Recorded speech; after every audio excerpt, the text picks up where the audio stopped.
Good morning student. आज हम कक्षा छठी के संस्कृत व्याकरण की पुनरावृत्ति करते हुए कक्षा सातवीं के दो टॉपिक लंग लकार और प्रत्यय का अध्ययन करेंगे।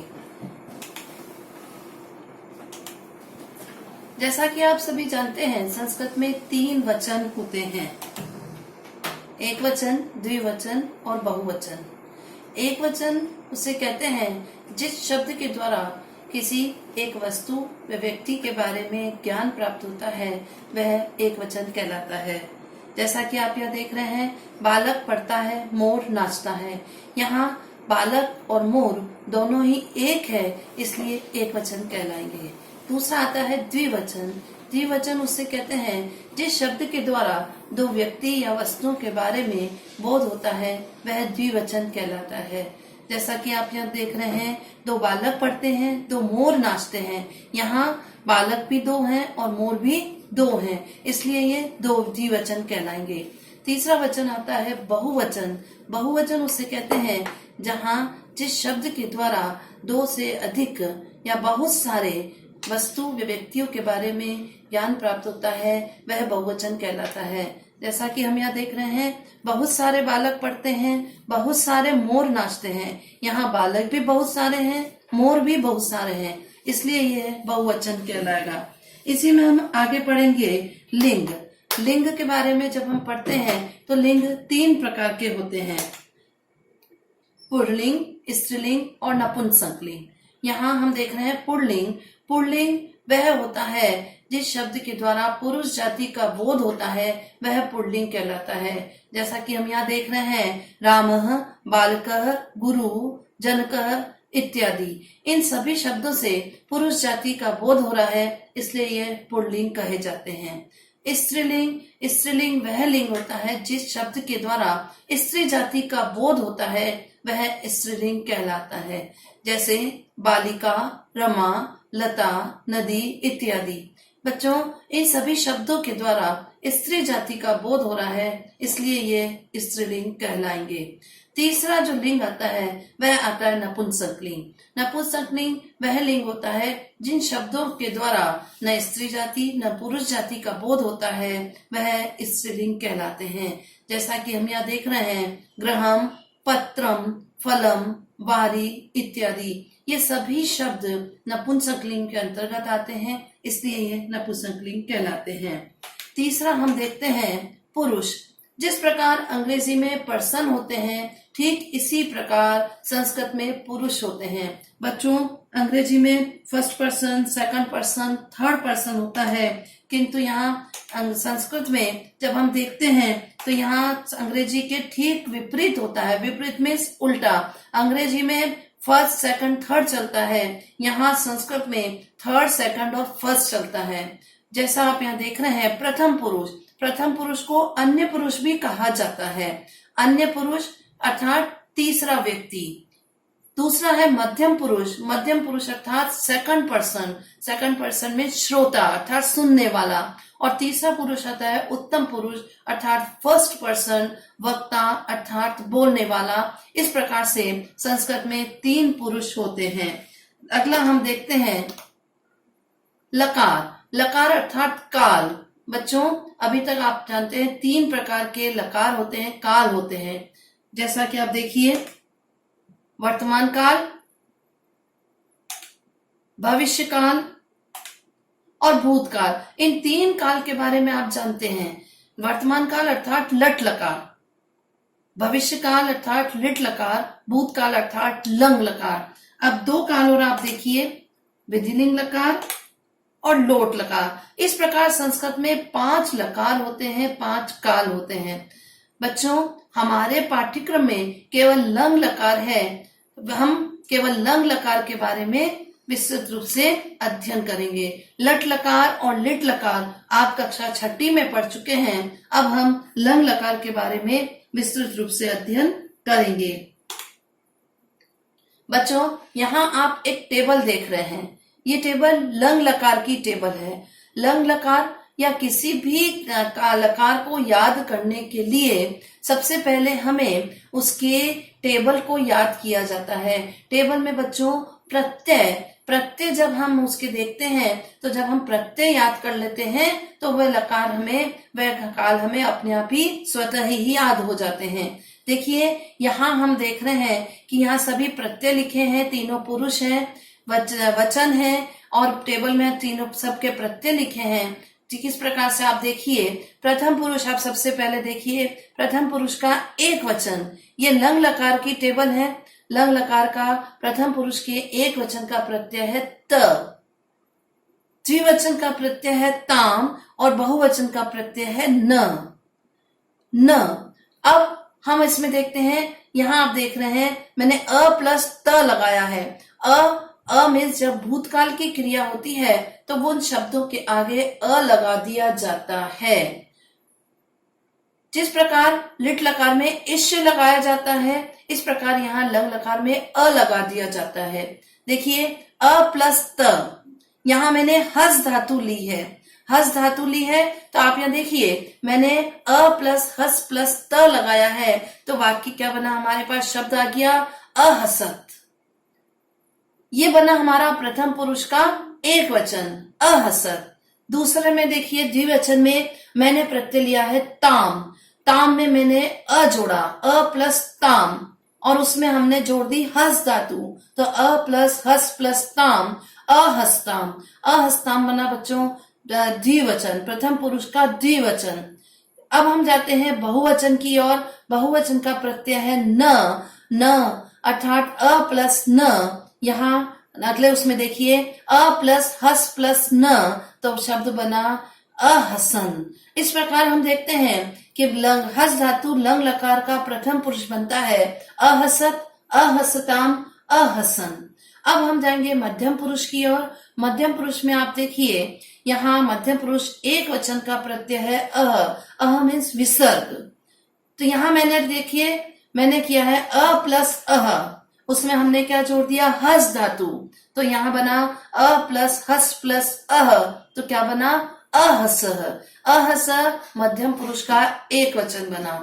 द्विवचन है तम प्रत्यय है, तम में हमने अ जोड़ा तो अ प्लस तम, और अ प्लस तम में हमने क्या जोड़ दिया, हस धातु जोड़ दी, तो अ प्लस हस प्लस तम, तो बना अहस्तम। फिर हम आगे बढ़ते हैं बहुवचन की ओर। बहुवचन में आप देखिए प्रत्यय है त और हमने क्या जोड़ा अ, तो अ प्लस त, उसमें फिर हमने जोड़ दी हस धातु, तो अ प्लस हस प्लस त, तो बना अहसत। इस प्रकार मध्यम पुरुष बना अहस, अहस्तम, अहसत। तीसरा हम जाते हैं उत्तम पुरुष की ओर। उत्तम पुरुष का एक वचन है म में हमने जोड़ा अ, तो अ प्लस म, फिर हम उसमें जोड़ेंगे हस धातु, तो अ प्लस हस प्लस म, तो बना अहसम। अहसम मध्यम उत्तम पुरुष का एक वचन। फिर हम जाएंगे द्विवचन की ओर। द्विवचन आप देखिए उसका प्रत्यय है आओ में हमने जोड़ा अ और उसमें हमने जोड़ दी हस धातु, तो बना अ प्लस हस प्लस आओ अहसाव। बच्चों अहसाव बना उत्तम पुरुष का द्विवचन। फिर हम जाते हैं बहुवचन की ओर। बहुवचन का प्रत्यय है आम में जोड़ा हमने अ, तो अ प्लस आम, फिर उसमें हमने जोड़ दी हस धातु, तो बना अ प्लस हस प्लस आम अहसाम। बच्चों अहसाम बना उत्तम पुरुष का बहुवचन। इस प्रकार हम देख रहे हैं कि यहाँ हस धातु का लंग लकार बना अहसत, अहसताम, अहसन। मध्यम पुरुष बना अहसत, अहसतम, अहसत। उत्तम पुरुष बना अहसम, अहसाव, अहसाम। इस प्रकार ये लंग लकार हस धातु पूरा हुआ। फिर हम देखते हैं विभक्तियां। बच्चों विभक्तियां 8 होती है। प्रथमा से लेकर संबोधन, ये हमने कक्षा 6 में पढ़ा है। देखिए यहाँ मैंने इस टेबल के माध्यम से विभक्तियों को कारक चिन्ह के द्वारा आपको समझाया है। तो आप देखिए सबसे पहले विभक्ति का कॉलम है प्रथमा, कारक है कर्ता और चिन्ह है ने। यहाँ प्रथमा विभक्ति का कारक है कर्ता और चिन्ह है ने। द्वितीया का कारक कर्म, चिन्ह को। फिर देखिए तृतीया विभक्ति का कारक करण चिन्ह से के द्वारा। चतुर्थी विभक्ति का कारक संप्रदान के लिए। पंचमी विभक्ति का कारक अपादान से अलग होने के अर्थ में। यहाँ देखिए बच्चों, तृतीया का चिन्ह भी से है और पंचमी का चिन्ह भी से है, लेकिन तृतीया विभक्ति के द्वारा है और पंचमी विभक्ति अलग होने के अर्थ में। जब किसी के द्वारा कोई कार्य किया जाता है वहां तृतीया विभक्ति का प्रयोग होता है। जैसे बालिका कलम से लिखती है, यहाँ से कलम के द्वारा लिखती है, तो यहाँ तृतीया विभक्ति का प्रयोग होगा। और इसी प्रकार पंचमी विभक्ति, जब किसी चीज से कोई वस्तु या व्यक्ति अलग होता है तो वहां पर पंचमी विभक्ति का प्रयोग होता है। जैसे पेड़ से पत्ता गिरता है, बच्चों यहाँ पत्ता पेड़ से अलग हो रहा है, तो यहाँ अलग होने के अर्थ में पंचमी विभक्ति लगाई जाएगी। षष्ठी संबंध, जब किसी का किसी से कोई संबंध होता है तो षष्ठी विभक्ति होती है, काके की इसका चिन्ह है।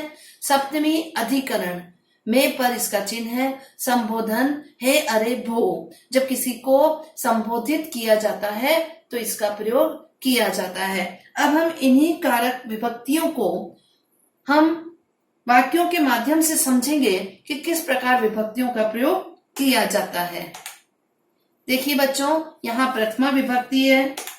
प्रथमा विभक्ति में हमने वाक्य लिया मोहन विद्यालयम गतः। यहाँ मोहन क्या है, कर्ता है, और प्रथमा का कारक क्या है, कर्ता है ना, तो मोहन विद्यालय गया। द्वितीया राम रावणम अहनत, द्वितीय का चिन्ह क्या है, को।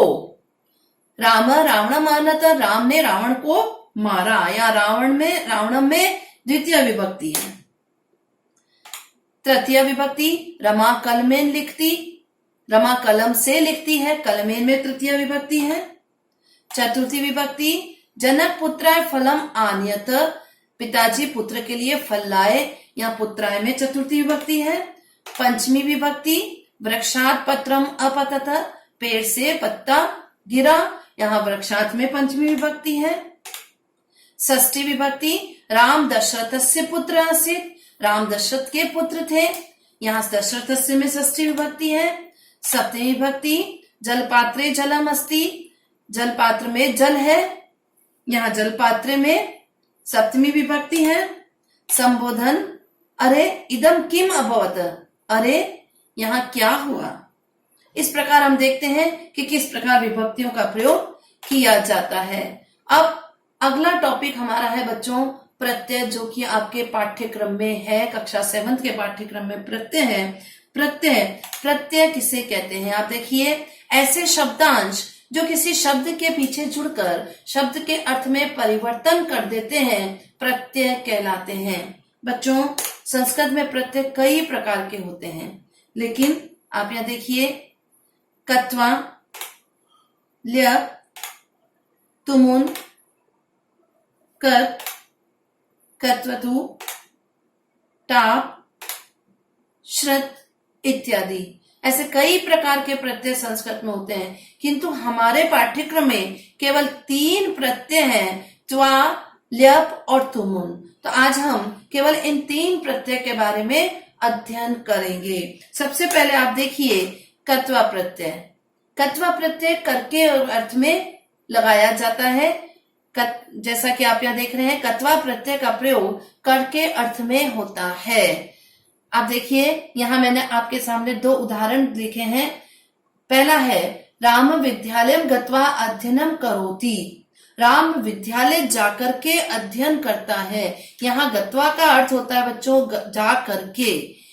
गत्वा में त्वा प्रत्यय है, गम धातु है।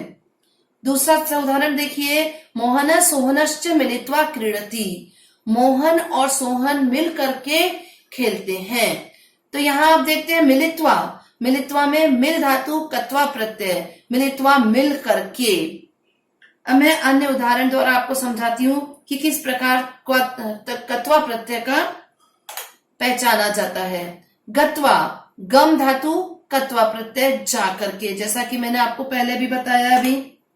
मिलित्वा मिल धातु, कत्वा प्रत्यय मिल करके। नित्वा नी धातु, कत्वा प्रत्यय ले जा करके।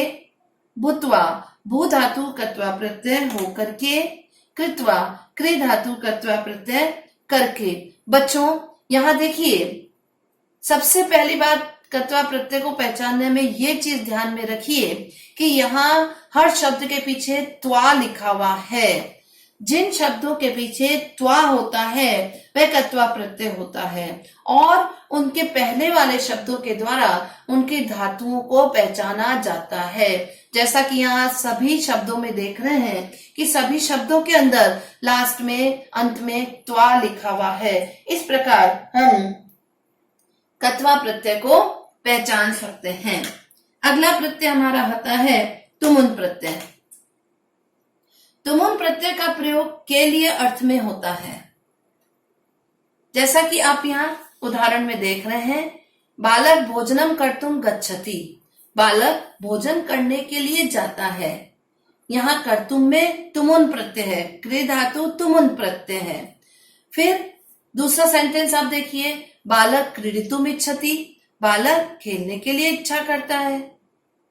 इच्छति मीन्स इच्छा करना, इच्छ धातु से बना। यहाँ क्रीडितुम, क्रीडितुम क्रीड धातु तुमुन प्रत्यय, खेलने के लिए।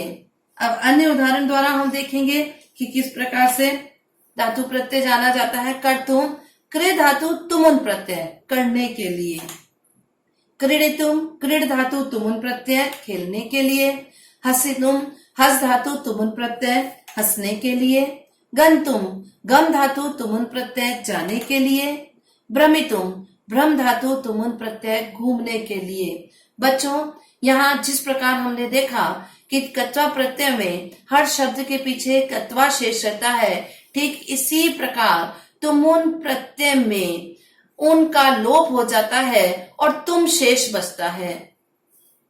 आप देख रहे हैं कि हर शब्द के पीछे तुम शेष बचा हुआ है। कर्तुम, क्रीडितुम, गंतुम, हसितुम, भ्रमितुम, हर शब्द में तुम आ रहा है। तो यहाँ तुम है तो तुमुन प्रत्यय है, और आगे के शब्दों से हम उसकी धातु को पहचानते हैं। अब अगला प्रत्यय हमारा आता है ल्यप प्रत्यय, जो कि आखिरी प्रत्यय है। यहाँ देखिए, ल्यप प्रत्यय भी कत्वा प्रत्यय के समान करके अर्थ में प्रयोग होता है, किंतु इसमें सर्वप्रथम उपसर्ग का प्रयोग होता है। कत्वा प्रत्यय और ल्यप प्रत्यय दोनों ही करके अर्थ में प्रयोग होते हैं, लेकिन दोनों में अंतर यह है कि ल्यप प्रत्यय के प्रथम अक्षर उपसर्ग होता है। जैसा कि यहाँ उदाहरण में आप देखिए, छात्र आगम्य अत्र उपविशति, छात्र आकर के यहाँ बैठता है। आगम्य आ उपसर्ग गम धातु ल्यप प्रत्यय। बालक विहस्य वदति, बालक हंस करके बोल रहा है। यहाँ वि उपसर्ग हस धातु ल्यप प्रत्यय, विहस्य हंस करके। अन्य उदाहरण देखिए, आगम्य आ उपसर्ग गम धातु ल्यप प्रत्यय, आ करके। विहस्य वि उपसर्ग हस धातु ल्यप प्रत्यय, हंस करके। उपगम्य उप उपसर्ग गम धातु ल्यप प्रत्यय, पास जाकर के। परित्यज्य परि उपसर्ग त्यज धातु ल्यप प्रत्यय, छोड़ करके। आदाय आ उपसर्ग दा धातु ल्यप प्रत्यय, ले करके। बच्चों आप देख रहे हैं कि इन सभी शब्दों का प्रथम अक्षर उपसर्ग है। जैसे आ, वी, उप, परि, आ, ये सभी उपसर्ग है, और बीच में मूल धातु है और अंतिम प्रत्यय है।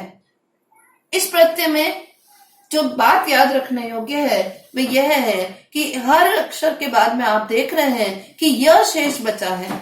यह शेष बचा है तो ये हमारा ल्यप प्रत्यय है। जिस भी शब्द के अंत में यह होता है वह ल्यप प्रत्यय कहलाता है।